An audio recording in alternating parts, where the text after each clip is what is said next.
to the Eye and Contact Lens Association session. So we'd like to start our session. Its name is corneal ectasias experience around the world. So my name is Shizuka Ko from Osaka University. Could you take a seat, please? What is it?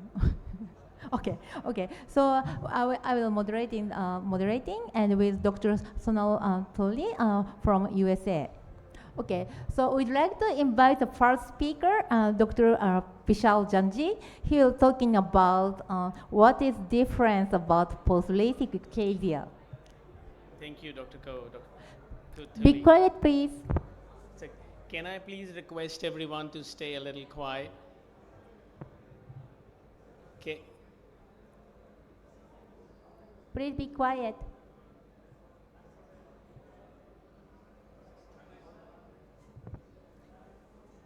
Thank you.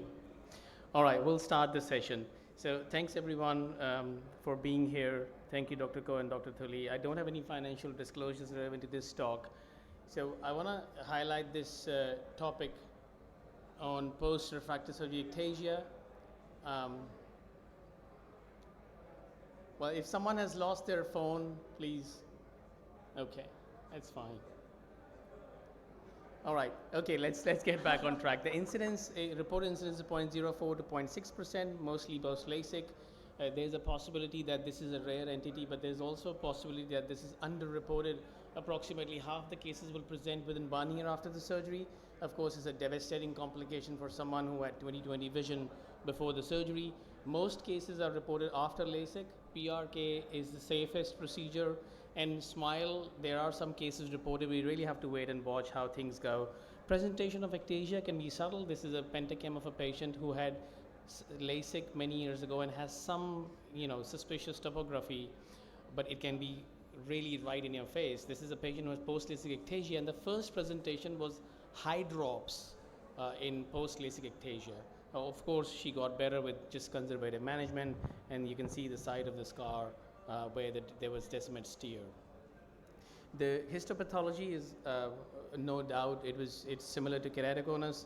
There are breaks in the Bowman's membrane. There is slippage of the interlamellar and interfibril collagen, and there are large interlamellar clefts. So very similar to primary ectasia. Risk factors, the number one risk factor is abnormal corneal tomography, and that is why we are seeing a reduction in incidence of post-refractive surgery ectasia, because everybody has become very, very, very careful with screening these patients. Young age, low residual stromal bed thickness, low preoperative corneal thickness, high myopia. You see, all these are related to each other. Enhancements, so I have to tell you, over the past 5 years, whatever cases I've seen with post-refractive surgery ectasia, they've had more than one procedure in the eye that had ectasia. So enhancements are really, it's a good point to ask in history. You can actually calculate the percentage of tissue altered, which is basically, it tells you how much tissue has to be ablated in relative to the corneal thickness, and based on a paper from back in 2008, this is a good metric. If the PTA is 0.4 or more, it's not a good sort of case to proceed. Some risk factors maybe are asymmetry in tomography, chronic eye rubbing, family history of keratoconus, which we really take very seriously. If a patient has a definitive history of ectasia in the family, I would really counsel the patient and most likely will not do the surgery. And unstable refraction, which is a no-brainer. Clinical presentation basically is progressive, asymmetrical, inferior corneal steepening with corneal abrasions. There will be a progressive, slow decline in visual acuity and deterioration of visual function and change in corneal tomography over time. This is a physician who actually presented in 2008 with some suspicious tomography, elected to wait. In 2010, you can see it's almost clear the patient has post-LASIK ectasia, had enhancement only in this eye, left eye was fine. We offered cross-linking. Patient decided to wait, and 2 years later it got worse, and 4 years later they just kept on getting worse. Finally, in 2019, when the patient had a significant reduction in best corrected visual acuity, they actually proceeded with collagen cross-linking.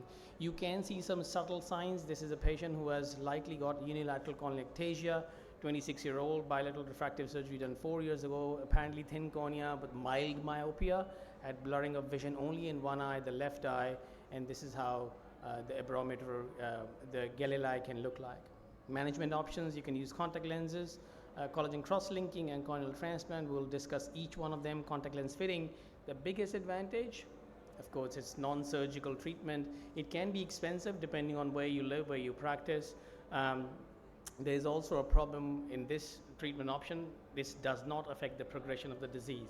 So that's one difference between a 60-year-old with keratoconus, where you can almost sure the patient is not going to progress, but a 60-year-old with post-refractive surgery ectasia will most likely progress. So its contact lens sort of come towards the end for visual rehabilitation. They cannot be the primary treatment. This is how a patient looks like in sort of a post-PK keratoconus, post-PK after post-LASIK ectasia, but still progressing. Another example of a 52-year-old patient, LASIK done in 2003, approximate pre-op myopia was minus 9.75, visual acuity was worse than the right eye, and that's how the right eye looks like. There is slight sort of steepening you can see on pentacam with K2 values of 45.7. Cross-linking was done in this eye. We do use alcohol-assisted delamination. You have to be careful that you do not dislodge the flap. So the removal of epithelium is actually away from the hinge. You can use standard Dresden protocol, half an hour soak, followed by half an hour of UV. If you have a different machine, you can use a 20-minute soak and a 20-minute UV as well. There are different protocols available. There is a need for corticosteroid eye drops, mainly because these patients can have increased incidence of DLK after surgery, and you might need to keep the BCL for a relatively longer duration because of the epithelial defect. So that's how the patient looked like pre-op, and this is post a few weeks after cross-linking. That's how the vision looks like. 6 weeks was 20/60, 3 months 20/50, 6 months 20/50, and refraction at 6 months actually got the patient back to 20/20 best corrected. Patient has been stable. 68-year-old patient, LASIK done in 1999, progressive worsening of vision, left eye, bilateral pseudophakia, YAG cap done, treated for dry eyes, for blurred vision, oculoplastics. Saw the patient for evaluation of lid tightening. They thought the lid is actually quite floppy, that's why the patient can't see. Patient was sent to us, we did a pentacam, and that's how the patient looked like in that eye. No enhancements. K2 was already 49 diopter. Pinhole vision was 20/200. Contact lens trial was done. Visual acuity improved to 20/30. We were happy. 68-year-old, looked pretty good 20/30. 10 months later, patient comes back, massive progression. This is a 68-year-old. Normally you would tell a patient, you're too old, it's not going to progress. Good news that you're old. So patient obviously progressed, and we did cross-linking in this patient. Just an example again, it might not stop progressing. For patients who are beyond the level of cross-linking because of thin cornea, you can do a large penetrating graft. Of course, there's a risk of rejection. You can do a large lamellar graft. Of course, there are challenges in thin corneas. You can use femtosecond assisted dissection if that is possible. This is ages ago when I was a resident back here in RP Center, described this technique of tuck-in lamellar keratoplasty, which is actually nothing but mushroom keratoplasty, but because of absence of femtosecond lasers, we used to develop the flange ourselves. So this is just a schematic showing central lamellar graft, but the periphery 2 millimeter is actually thinner than the central graft. So you can see here in cross section, you basically tuck it in and you suture it in a way so the periphery is actually strengthened more in these patients. You can use this technique in advanced keratoconus, in post-keratoplasty recurrent ectasia, and also in keratoglobus or PMD. This is a patient, an example, who had tuck-in lamellar keratoplasty. You end up putting about anywhere 30 to 36 stitches in these patients. So cross-linking extra, where you can combine collagen cross-linking with LASIK or PRK, aims to strengthen the cornea for high refractive errors and thin corneas, but there is no definitive evidence that this is going to protect your patient lifelong. So the best way is to prevent by doing corneal tomography using a reliable device. So to conclude, post-refractive ectasia is fortunately a rare complication. Corneal tomography is the best modality for diagnosis. Management depends on severity of ectasia and state of progression. Contact lens fitting is an excellent option in stable corneas, not progressive corneas. Collagen cross-linking definitely works. Keep an eye on your patient if you're not doing collagen cross-linking, and if you end up doing a corneal transplantation, you have to resort to special techniques. Thank you very much for your attention. Thank you, Vishal. So is there any question or comment from the audience? Yeah.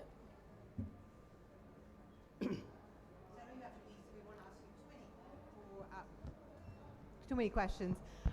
But with post-LASIK ectasia, how, so I had a patient who was 26 when she got the LASIK, 300 micron bed.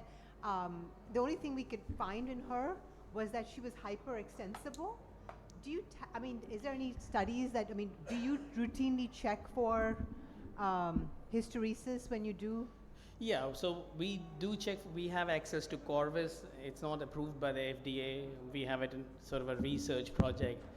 You can, I mean, so if there is a history of hyperextensible joints, I'm sure it wasn't done at your center, but we usually have that question somewhere in the questionnaire, and I would definitely avoid doing surgery in such patients. But yes, if the question is corneal hysteresis, you might not be able to pick up much, although Corvus is quite good.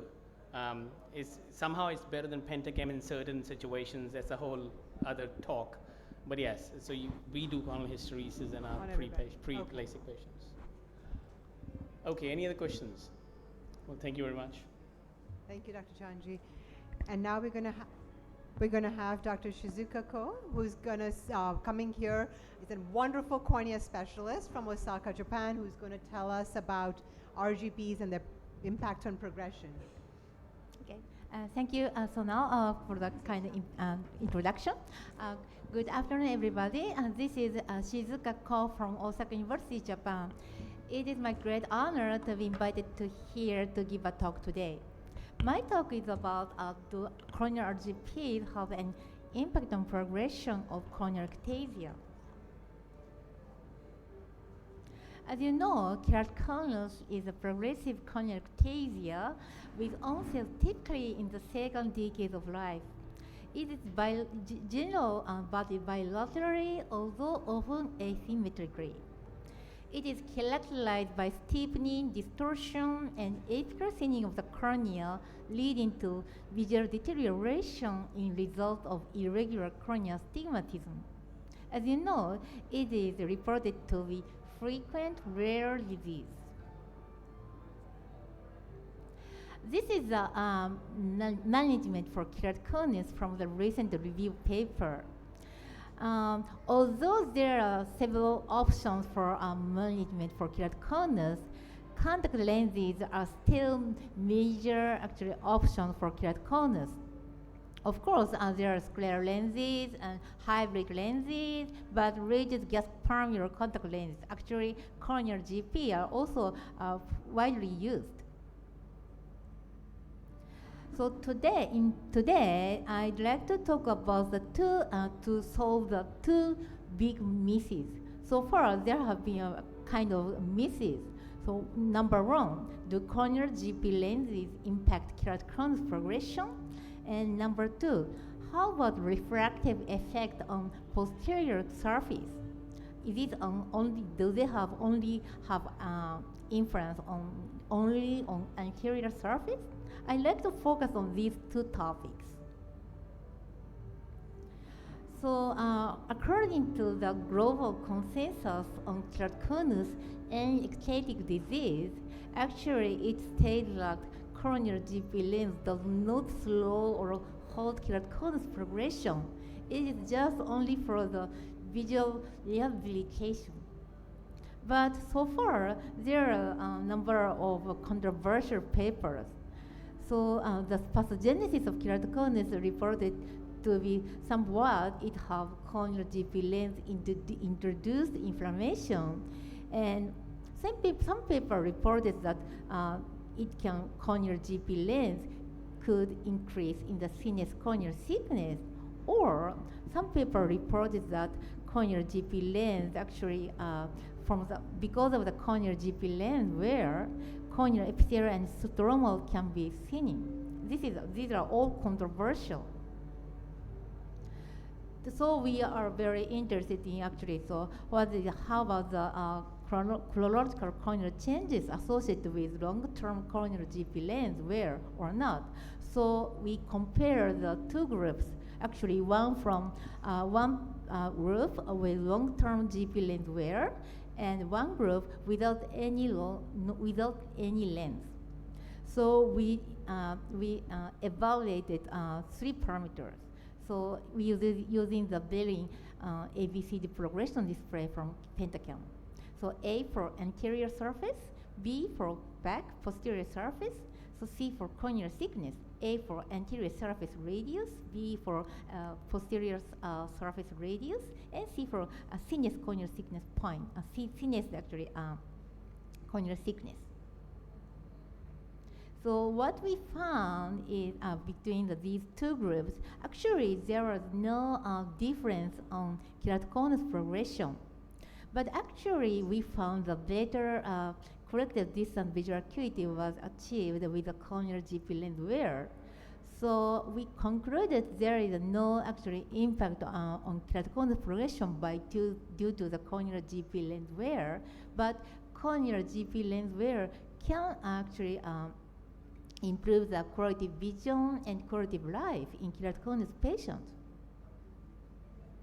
You know, this is actually representative wavefront map from the keratoconus.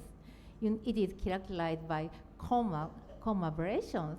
You can see if you see the simulated retinal image, it actually it is like comet-like image. But once this patient actually wore the corneal GP lens, it can correct irregular corneal astigmatism from the anterior corneal surface. But we don't know how about the impact on posterior corneal surface. So this is a known fact. Actually, corneal GP lens for keratoconus it is very important for visual rehabilitation, and it can improve visual performance. But refractive effect on posterior corneal surfaces is unknown. So these are, as you know, these are the 3 major fitting approaches of corneal GP lens for keratoconus: apical touch, apical clearance, and 3-point touch. In apical touch fitting, lens sharing is actually onto the apex. And for the apical clearance, lens bearing is actually directed to the placentral part of the cornea. Actually, 3-point touch is somewhere between these apical touch and apical clearance methods. In my clinic, actually, most of the keratoconus patients are actually fitted with apical touch or 3-point touch. So you know, anterior segment OCT is a very fancy tool. It can image both corneal surfaces, even in eyes with corneal GP lens. Shown here is the 2 images without lens and with GP lens from the same patient. It can clearly actually show it can analyze the corneal map even with the lens. So let me share with you the Fourier analysis. So this is a representative Fourier analysis from the keratoconus patient. But these actually maps are only from the posterior corneal surface, because OCT can actually quantify both anterior and posterior corneal surface. So on the left side, on the left, there is the original map from the posterior corneal surface, and refractive power can be separated into four powers: spherical, regular astigmatism, and asymmetry, and higher order irregularity. Actually, asymmetry and higher order irregularity are the irregular astigmatism, which cannot be corrected with glasses. So this is a map from without no lens. But once this patient wore the GP lens, you can see the reduction in the Fourier map. Still, he have actually a kind of irregular astigmatism. Actually, you can see the decrease in the color. When I show the numerical data, there is a significant decrease in spherical regular astigmatism and asymmetry power from the posterior corneal surface. So we also investigate how the actually posterior corneal surface flattening can is correlated with biomechanics. So these images are actually obtained with Corvis ST from Oculus. So there are two commercially available machines which can assess the corneal biomechanics. You can see the kind of in keratoconic eyes, you can see that actually the eye can be easily deformed. So in Corvis ST actually provides so many parameters. Let me actually share with actually only the focus several parameters. So from these parameters from Corvis, there are several important parameters. Let me show you. So softer cornea can deform easily. So DA ratio is actually calculated from the deformation ratio between the central area and peripheral area. Actually, softer cornea actually shows a high number in DA ratio. And as you know, softer cornea like keratoconus has a smaller radius. So that means inverse radius is higher. And if we actually calculated integrated of the inverse radius, this number will be higher. So softer cornea shows the integrated radius higher. AirTage is actually it is calculated from the corneal profile, so we can skip it. And SPA1, this it is called as stiffness parameter A1. This is actually calculated calculated by the power displacement force between the air pulse and biomechanical IOP. So basically, actually, softer cornea shows the lower SPA1. And the left side, you can see the CBI. This is the Corvis biomechanical index. This can be calculated from all these several parameters. It is kind of a comprehensive parameter. It is a range from 0 to 1. 1 means actually softer cornea. So we investigate the correlation between the difference in spherical power with contact lens wear, and also x-axis shows the parameter from the Corvis. What we found is corneal biomechanical property, actually all the parameters actually correlated with the posterior corneal flattening by corneal GP lens. So actually, it means posterior corneal surface flattening during corneal GP lens wear is greater in the severe keratoconus. So let me summarize. So long-term corneal GP lens wear have no effect on keratoconus progression. And number 2, corneal GP lens can correct the posterior spherical component and corneal irregular astigmatism due to biomechanical stress strain caused by the corneal GP lens.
happened?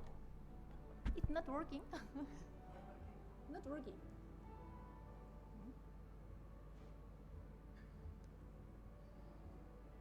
Thank you. It's okay.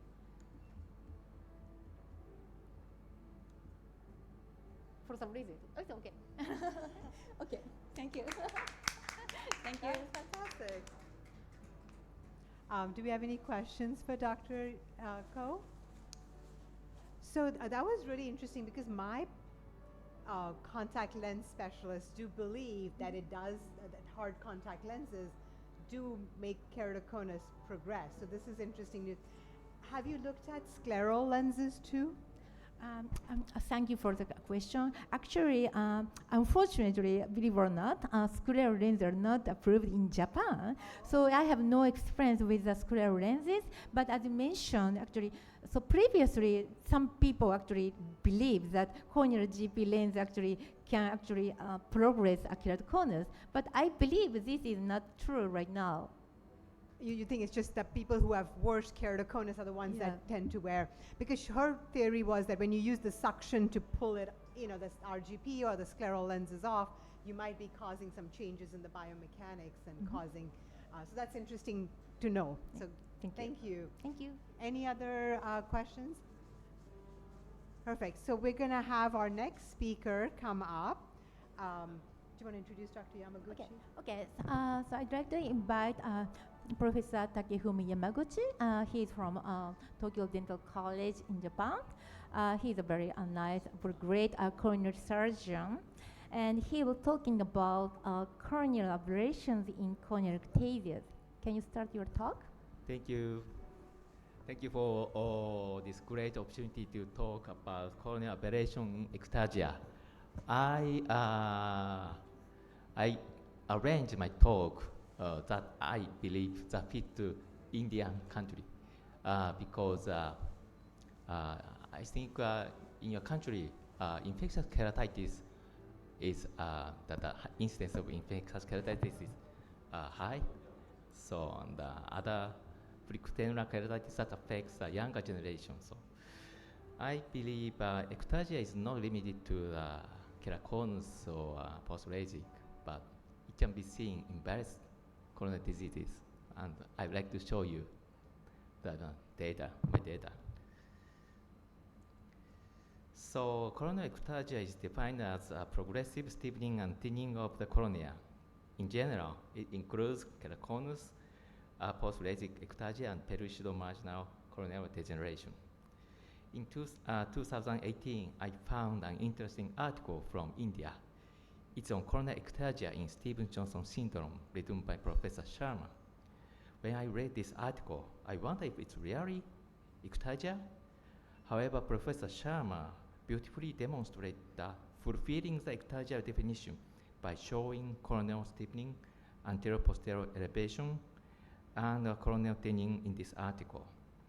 Since I read this article from India, I have been working on this topic, corneal aberration in ectasia. I feel like destiny talking on this here in India, especially in AIOS chaired by Professor Sharma. Today, I'd like to talk about following topics. First of all, I'd like to ask you a question. Can ectasia occur in other corneal diseases? Answer is yes.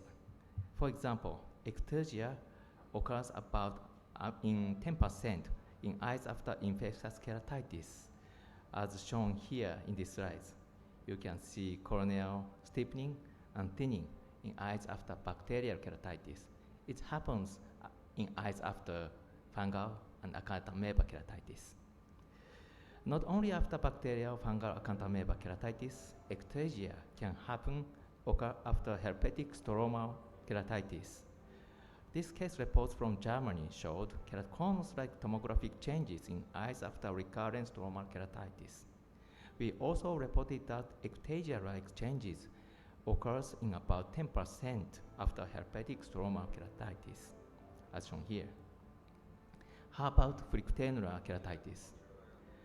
It's in the infectious and herpetic keratitis, ectasia-like tomographic changes can happen after percutaneous keratitis due to stromal melts and thinning in the acute inflammatory phase.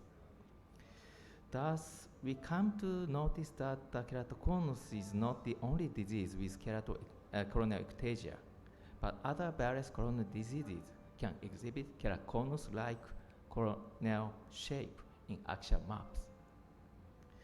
But we need to be very careful about the definition of ectasia because there are two patterns in tomography maps, true ectasia and pseudoectasia. Not all keratoconus-like axial map are ectasia. As in this figure, corneal epithelial thinning, thickening, causes localized red area in axial map that's similar to that of ectasia, but actually not. No signs of corneal thinning and posterior elevation. In addition, ectasia is defined as progressive disease. Keratoconus-like axial map changes in various corneal diseases may not be progressive, but it's true in keratoconus too. So not all keratoconus are progressive. I think we need to reconsider the definition of ectasia. So next, I'd like to talk about corneal aberration and clinical importance and relevance in relation to visual acuity. Coming back to Professor Sharma's article, in this AJO article from India, one of the important findings is that the K value was significantly correlated with visual acuity. That is, the steeper the cornea, the visual acuity decreases in Stevens-Johnson syndrome. Using anterior segment OCT, Kaisia, Tome, we have published corneal aberration data and specific tomography patterns, including ectasia-like changes in almost all major diseases as shown here. And we found one important fact. That is, corneal aberration increase in eyes with keratoconus changes. Corneal aberrations are significantly correlated with patients' visual acuity in all major corneal diseases except granular dystrophy. This suggests that measuring corneal higher order aberration in such patients is clinically relevant.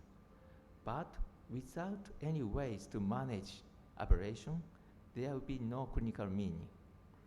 So next, I'd like to talk about, from the viewpoint of providing better vision for patients, how to manage increased corneal aberration in various corneal diseases. When we compare the amount of corneal aberrations among various corneal diseases, we will notice an important fact. These diseases are not only keratoconus, but also herpetic, bacterial, fungal keratitis, have large amount of corneal aberrations. This line represents the amount of corneal aberrations after penetrating keratoplasty. And the more the aberration, the patient visuality decreases. Don't you think it's like IOP in glaucoma? The higher IOP, the worse glaucoma condition becomes. Glaucoma specialists measure IOP in all types of glaucoma and decide eye drop indication for glaucoma surgery. It's not true only in POAG, but they always measure IOP in all types of glaucoma, including NVG, non-tension glaucoma. So aberration in corneal diseases can be a biomarker as IOP, I believe. So the main message of my presentation is minimizing corneal aberration improves visual acuity with treatment such as contact lenses, PK, DAG, EK, like this. So in keratoconus, the purpose of the corneal transplantation is to improve visual acuity by reducing corneal aberration because its cornea is clear and transparent. However, in some patients, post-operative visual acuity is remarkably poor due to large amount of astigmatism like these patients. So not only regular astigmatism, these patients have a very high amount of irregular astigmatism, that is aberration. So the complaints I cannot see at all after surgery. It's very pity for them. So reducing irregular astigmatism aberration is very important, and the pre-operative assessment is very clinically relevant issue. So in contrast, this patient has an excellent vision of 1.0 with minimum astigmatism. This is ideal course. It's not a miracle. It's if we perform penetrating keratoplasty in a good way, it's very possible. It's not impossible. So our study revealed that the visual improvement after penetrating keratoplasty was significantly correlated with pre-operative corneal aberrations. It may be confusing, but it shows that in patients with small amount of preoperative aberrations, visual acuity improves a little by penetrating keratoplasty. But in patients with moderate to severe corneal aberrations, their visual acuity will improve a lot after penetrating keratoplasty. So based on the preoperative aberration, we can consider post-op targets, corneal aberrations, and indication for PK, like in glaucoma clinic. So although it's still controversial, I think, I'd like to show you how to minimize corneal aberration after corneal transplantation. So graft suturing or select EK, pupilloplasty, post-op suture adjustment. This is a representative Crohn's case undergoing penetrating keratoplasty. Pre-operative visual acuity 0.02, improved to 0.6 after penetrating keratoplasty. And this patient had a large amount of corneal aberration. So I adjust the suture, and his vision improved to 1.0. Graft suturing is also important to make the corneal aberration smaller. First, for sutures determine the. I would like to show the video. Can you put the video? Okay. The second suture is especially important. If it's secured like this, the tomography pattern after surgery would be like this, it's like a keratoconus. And third and fourth suture is also important. If we put sutures like this, the post-operative tomography would be like this. It's also like a keratoconus. In patients with iris defects and or decentered pupil, pupilloplasty is also improved patient vision because the amount of corneal aberration is in proportion to the square of the pupil diameter. I performed 6 PK combined with pupilloplasty. The visual acuity improved from 0.01 to 1.0 with small amount of corneal aberration post-operatively. So this is the last slide. Corneal ectasia can occur in various corneal diseases like infectious keratitis or folicular keratitis that affects younger generation. Corneal aberration can be a relevant biomarker to achieve best visual acuity for patients with ectasia like tomography map. Thank you for your kind attention. So thank you for the wonderful presentation. Is there any comment or question from the audience? So can I ask a quick question? So your number, post-preoperative corneal high aberration number is derived from anterior segment OCT, right? Yes. Actually, I believe this is from Kasia from Japan. So have you ever tried with another machine? Maybe Pentacam, using Pentacam, corneal aberration is available. However, in eyes with corneal opacity, preoperatively, Pentacam uses short wavelengths. The blue light, yes. Blue light. So preoperative assessment would be impossible using Pentacam. But post-op is okay. maybe you can try another anterior segment OCT machine from another company as well. Yeah, Please. I'd like to. Thank you for your comments. Can I ask another question? Yes. You mentioned about the higher order aberrations in your decision making for surgery. Mhm. Is that with the naked eye or even with the contact lens? Because, like Shizuka showed, that you can reduce the higher order aberrations by putting an RGP. Mhm. Would you then do the surgery only if with the contact lens the higher order aberrations are high, or is it even without the contact lens that you? Yeah, I think in both cases it's very useful. And in my hospital, there are many corneal fellows who run corneal transplantation. And for them, at first, their suturing is not so good. So I show the actual corneal operations preoperatively for them, and I advise them not to increase corneal aberration post-operatively if the patient has a small amount of corneal aberration. It's very important in the setting of education. Mm. Thank you. Next, we're going to have somebody who needs no introduction come up. This side. The- Left side. Dr. Sujata Das is going to speak to us today about the outcomes of collagen cross-linking. As you know, she's from LV Prasad, and we look forward to hearing her thoughts on this. Okay, thanks. Good morning. First of all, thanks to Clau for including me as a speaker in your session. So all of us know that corneal collagen cross-linking works. There's no doubt in that. But I'll go into the details, how it decreases, what are the different studies about the collagen cross-linking.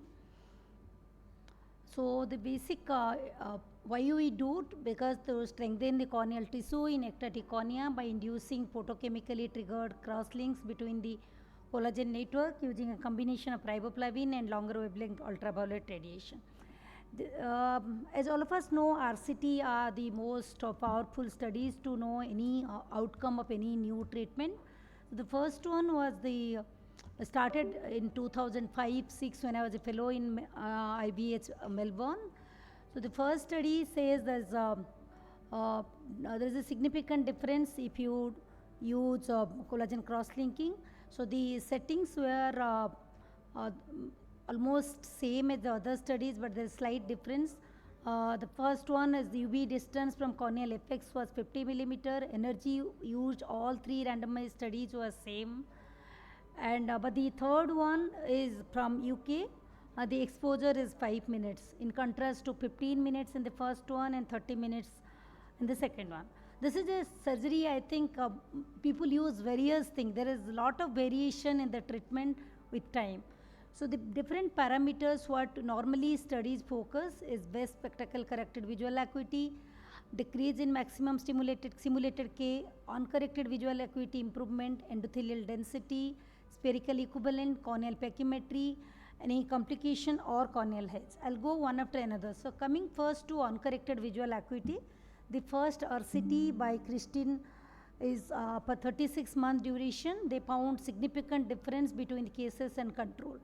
Whereas there is a significant improvement in cases, whereas the control has deterioration, so there is a significant difference. The second study here by Mayer is 60-month follow-up. This is 5-year follow-up. Again, there is a significant improvement. And control, there is no significant changes. But there is no significant difference between cases and control. And the third studies, even the cases are unchanged, the control are unchanged, there is no significant difference in 18 months. Coming to best spectacle corrected visual acuity. So there's significant difference from baseline in the first study, and again the second study there is no significant change from the best spectacle corrected visual acuity what we started and between the and what at the end of 60 months. Whereas the third study there is significant increase in visual acuity in both cases and control.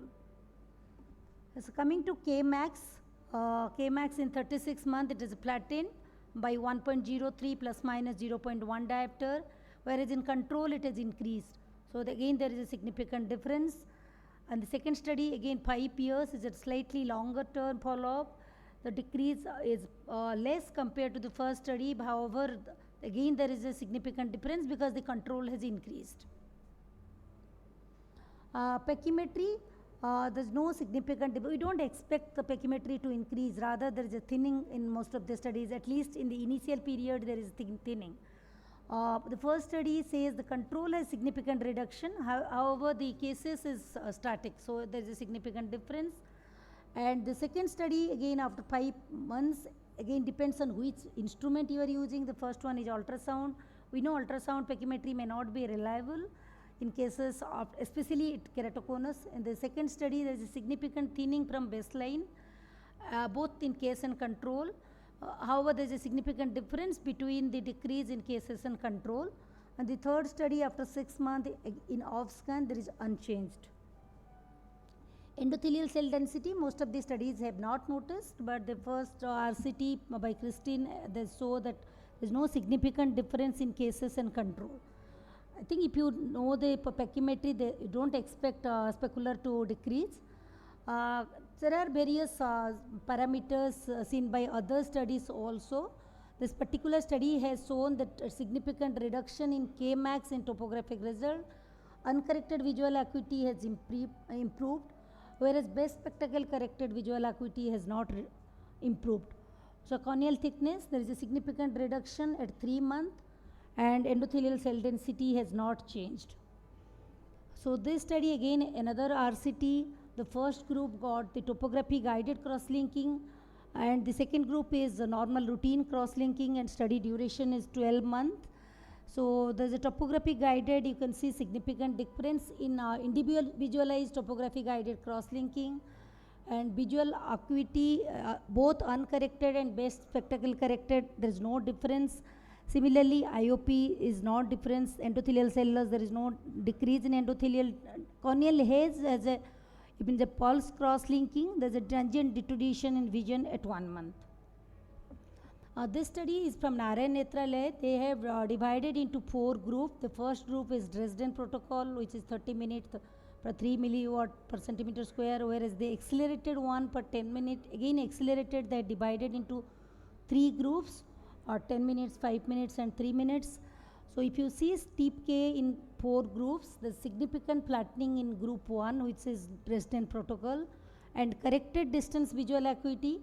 The group 3 has more improvement than in other groups, and thinnest pachy, all of them has a significant reduction. The group 1 has a highest reduction. And specular count, I am surprised why specular count is a reduction in all these studies. However, there is no difference between the group, but there is a significant reduction in all the patients, all group patients. Demarcation line, this is well delineated between 1 and 2 and patchy in group 3 and 4. So complication, delayed epithelial healing in group 1 in 5% patient. In almost all except group 4, there is a delayed epithelial healing. Progression is seen in last 2 groups, which is per 3 minutes and 5 minutes. So another study which spoke about 3 long-term follow-up for 3 years. The outcome parameter they have taken uncorrected visual acuity, corrected distance visual acuity, corneal thickness, keratometry and endothelial cell density. There is no visually significant complication, but the topography there is significant difference in baseline, but no significant difference between 3 years if you compare hypoosmolar and without hypoosmolar.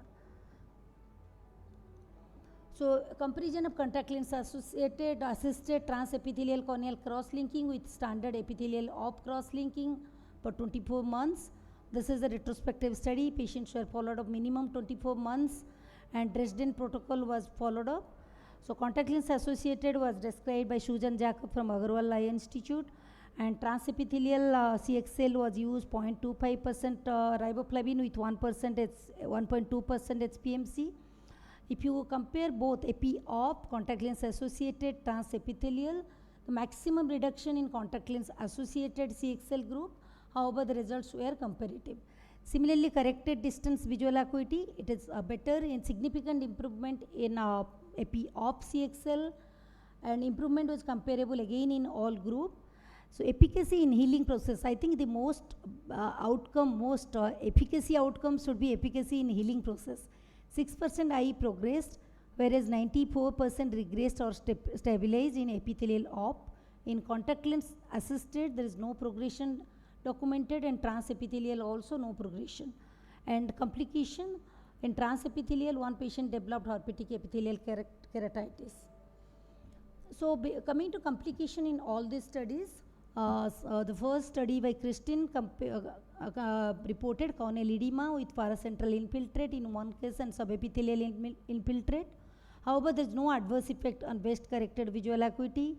The second study has descemet fold and corneal edema and resolved in 10 days.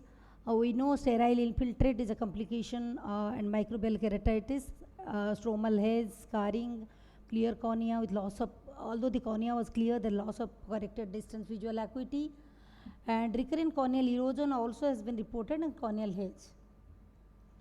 So corneal hedge after collagen cross-linking, it is normally, it is in the beginning of the follow-up, however it remains, it deteriorated with time. So in 1 month, the significant increase in corneal hedge has been reported, and it remains elevated as compared to baseline at 1 year also, whereas in the transepithelial CXL, it returned to baseline after 1 year. To summarize, it has shown beneficial effect in progressive keratoconus by halting the progression of ectasia. It improves the uncorrected and best spectacle corrected visual acuity. It improves the corneal stiffness and better contact lens fitting. Like my previous speaker told that he always says that it may need contact lens. I always send the patient for contact lens trial before I do collagen cross-linking, because I know most of them will need contact lens trial. They should be aware that they need contact lens trial even if you collagen cross-linking. Corneal heads post cross-linking tend to decrease the visual acuity for short term. However, the long-term adverse effect is not mostly on the visual acuity. There are different methods of collagen cross-linking for thinner cornea or by reducing the treatment time have shown similar result. Thank you. Thank you for the wonderful presentation. So, as you mentioned, there are different various methods for the corneal cross-linking. So my question is, in your hospital, do you have some kind of specific standard way to for this patient we choose this one, this method, or depend on the surgeons, or? Mostly contact lens assisted we have never tried. We have tried only in the hypoosmolar if the cornea is thin. Nowadays we try to, if it is a thinner cornea, we ask the patient to close the eye when we put riboflavin. We have a study which is presented in a journal club that if you close the eye while putting riboflavin, the cornea does not shrink so much. So that is one change we have done recently for thinner cornea. Thank you. So, thank you, Dr. Sujata. So I'd like to invite Professor Sonal Turi. She's from University of Florida, USA. So she was talking about keratoplasty for corneal ectasias. Please start your talk. Thank you, and thank you for inviting me to speak here today. We're going to talk a little bit different today. We've talked about what the standard of care is now, which is cross-linking. But then in some patients, as you can see with the higher order aberrations, if they have poor visual acuity or scarring, they may need to go to keratoplasty. I have no disclosures. And so how do you decide what kind of keratoplasty to do? And I look at it a little bit depending on the location of the ectasia, what I would do for them if they have central ectasia versus peripheral ectasia. And then if it's central, is it post-LASIK or post-keratoconus? And then whether the decimase is mostly intact or if it is not intact or scarred. And so we know that, in the good old days, what we used to do for keratoconus was a full thickness corneal transplant. And now, of course, we know that the way to do this, if possible, if you have an endothelium that's intact, is to do a DALK, or a deep lamellar anterior keratoplasty, whether it's a big bubble or whether you do a lamellar dissection. But relieving the endothelium has several advantages. Less risk of rejection, the patients don't need recurrent transplants, and if you do, you can just pull off the old transplant and put a new one. And intraoperatively, you don't have to worry about things like expulsive hemorrhage, positive pressure, but they are difficult to do, as you can see, take more time, and then require an intact endothelial function and location, though you can do some deep dissections even if the endothelium is not perfectly intact. But you can see how this leaves that the Descemet's membrane to protect the inside of the eye. You suture it up, and now you can do a surgery that's much safer. But even if you have an endothelium that's not completely intact, or you cannot do a DOLC for some reason, or there's scarring on the endothelium, you don't always have to do a full thickness regular transplant.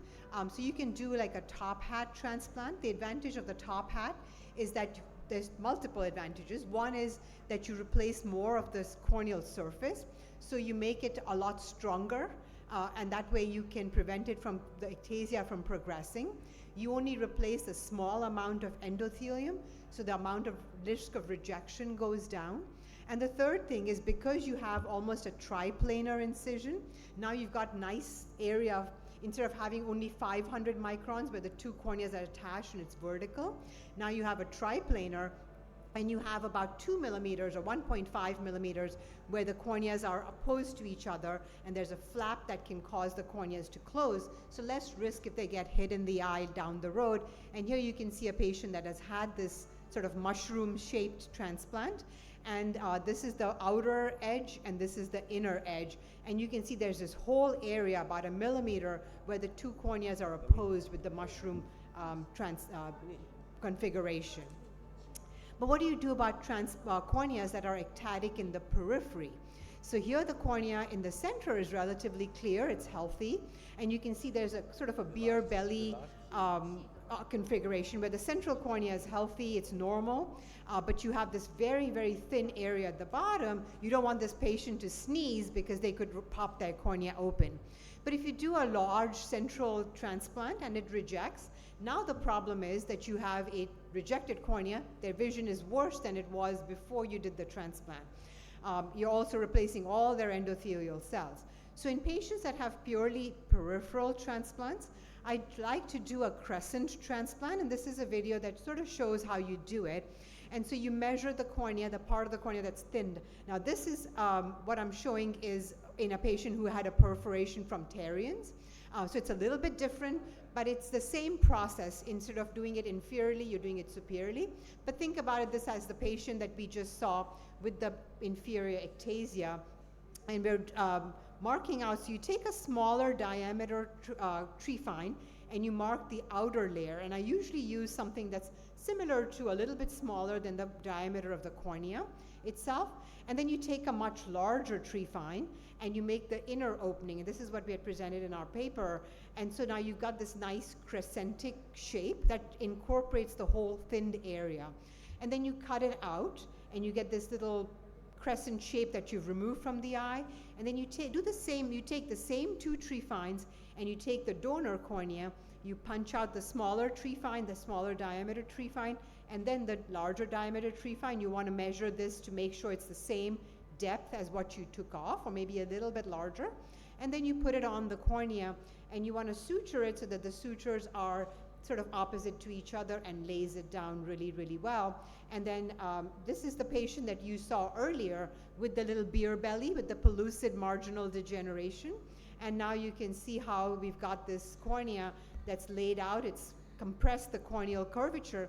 The advantage is that if this cornea rejects and the endothelial cells are all dead, there's enough of endothelial cells in the patient's own cornea that can replace this replaced cornea, and now you don't have to worry about a rejection down the road.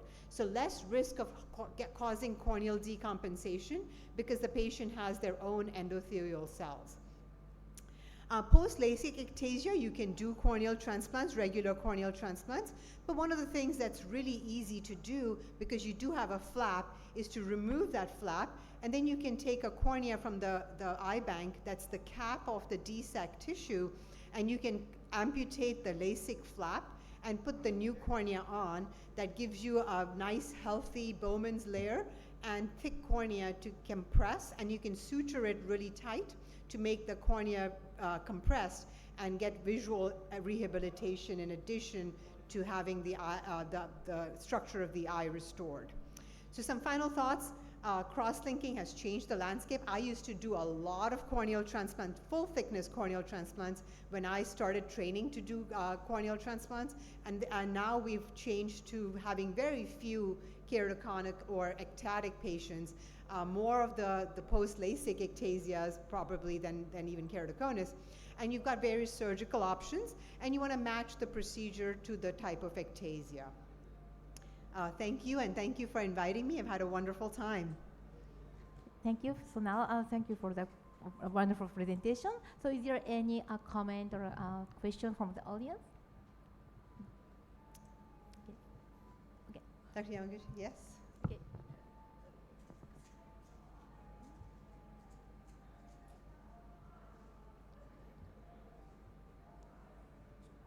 Thank you for your great talk. So Thank you.